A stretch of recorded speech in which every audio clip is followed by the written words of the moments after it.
Ibrahim alaihissalam diperintahkan oleh Allah tinggalkan Ismail di Mekah dengan ibundanya. Ada hikmah yang aku akan tetapkan di kemudian hari. Yakin dengan itu. Tapi yang dahsyat, Ibrahim tinggal di Palestina, Ismail menetap dengan ibunya di Mekah. Ibrahim sebagai nabi, rasul, ayah, suami. Yang paling dahsyat, tugas kenabian kerasulan mengharuskan beliau untuk berdakwah. Tugas sebagai suami mengharuskan beliau untuk mencari nafkah. Tapi yang hebat, tugas sebagai ayah menjadikan beliau mesti memperhatikan anak dan keluarganya. Di balik kesibukannya berdakwah dan mencari nafkah, masih sempat nengok Ismail yang di Mekah itu. Bolak-balik datang untuk memastikan siapa teman mainnya. Bolak-balik datang untuk memastikan bagaimana ASI diberikannya. Bolak-balik datang untuk memastikan bagaimana kehidupan lingkungan sekitarannya. Sehingga beliau disebut dengan Ibrahim. Dalam bahasa Aramaik ada yang menyebutkan Ibrahim sang penyeberang.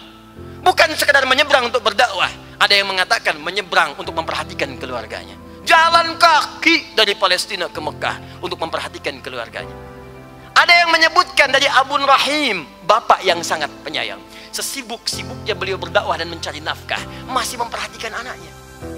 Lalu apa timbal balik anak kepada bapak yang memperhatikan itu? Hebat, puncaknya adalah dahsyatnya ketika bapaknya memiliki tugas pekerjaan di Mekah untuk meninggikan bangunan Ka'bah. Quran surah kedua Al-Baqarah ayat 127.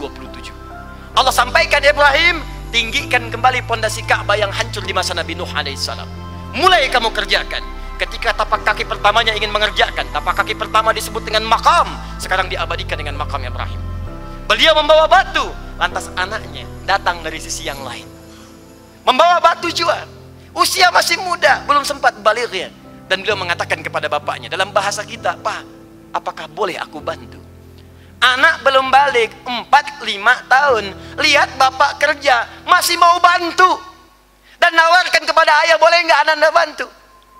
Ketika Allah turunkan berita Quran surah 37 bagian terakhir di khutbah ini, ayat 102 sampai dengan 109, bapaknya mengatakan, Ya bunayya, inni ara fil manami anni azbahuka fanzur madza tara. Duhai anakku sayang, papa bermimpi papa nyembelih kamu, maka bagaimana pendapatmu?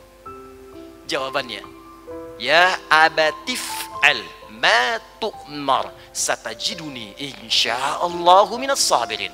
Ya abati, Pak, demi sayang dan hormat nanda kepada ayah, if'al, kerjakan sekarang, jangan tunda. Satajiduni insyaallah minas sabirin.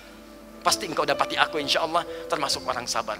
Hadirin sekalian, bapak mimpi nyembelih anak tadi malam, disampaikan pada anak besok paginya. Kata anaknya, kerjakan sekarang. Bapak itu nabi, bapak itu wahyu, pasti mimpi itu benar, bah, kerjakan sekarang. Jika perhatian kita pada keluarga tinggi, jangankan sekedar membantu kita dalam pekerjaan, nyawa pun anak itu akan berada di garda terbantu mempertahankan kita. Dan misi-misi yang baik yang diridhoi oleh Allah Subhanahu wa taala. Hadirin sekalian, puncaknya ketika disembelih itu Allah ganti kemudian dengan hewan kurban. Bismillah, ya Allahu Akbar. Kalimat Allahnya disebutkan, kalimat akbarnya muncul. Kalau sudah Allahnya akbar, maka semua yang tinggi termasuk hewan itu tidak ada nilainya. Tidak ada nilainya. Allah akan ganti semua itu dengan kebahagiaan yang sangat luar biasa. Puncak terbesarnya sembelih hewan sebagai syukur kepada Allah Subhanahu wa taala. Inna a'tainakal kautsar. Sungguh kami telah berikan kepadamu nikmat yang sangat banyak.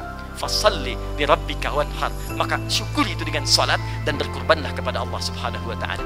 Hadirin sekalian, puncak kurban adalah puncak kedekatan kita dan keluarga dengan Allah Subhanahu wa taala. Karena itu sebelum kita berdoa,